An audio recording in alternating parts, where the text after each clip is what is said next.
So I'm going to start this video by first saying that I did not need another cage for my Action 6.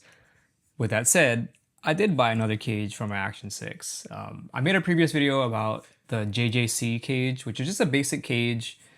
Came with this metal lens cover, which I do like.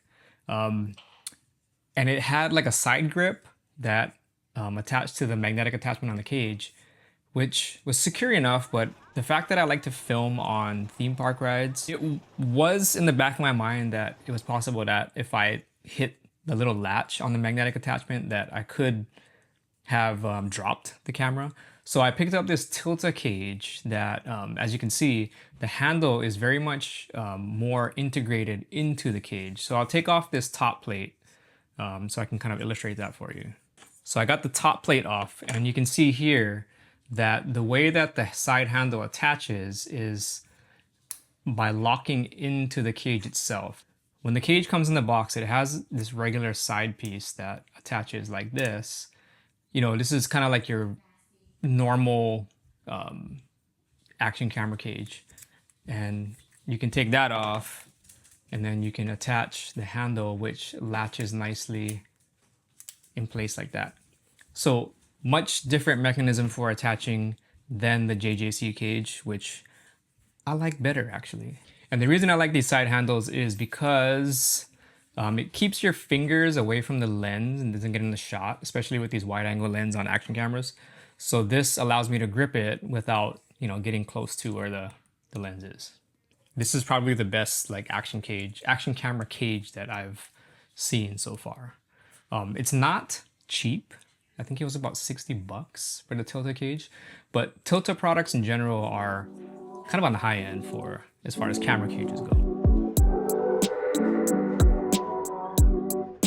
Aside from talking about this Tilta cage for the Action 6, I wanted to talk a little bit about the DJI Pocket 4 that's coming out on April 16th. Right now I'm shooting on the Pocket 3, and as a lot of us are in this camera space, when you have the current version of a product and then the newer version of that product comes out, the inner monologue we have is whether or not you're gonna upgrade.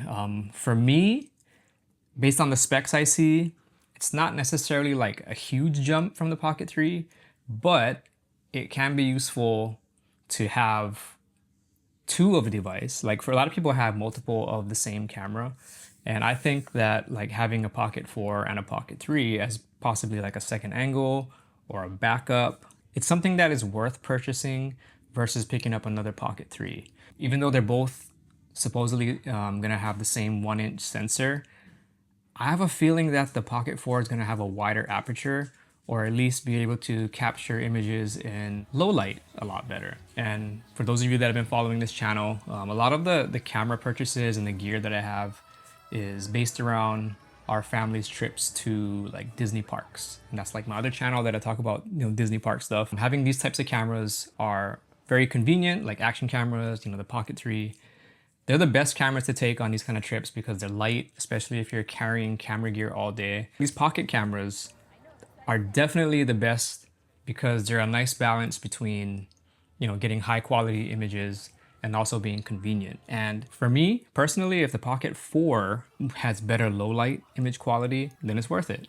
I don't need two lenses, which the Pocket 4 Pro is supposedly gonna have. But everything that I've been looking at online, it's not gonna have a bigger sensor. It's just gonna have two sensors.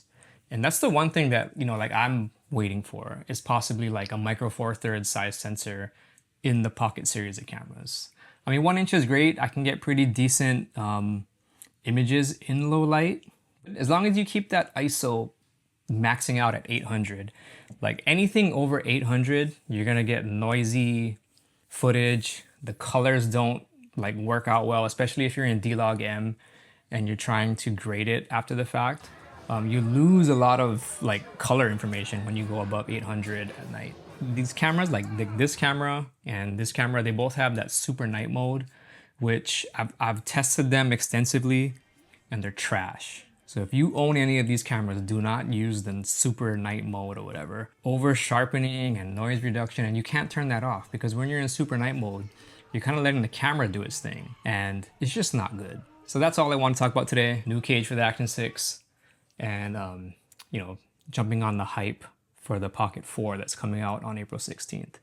So let me know what you think down in the comments about this cage. If you have any questions about anything, and what do you think? Are you gonna buy the Pocket 4? Thanks for watching.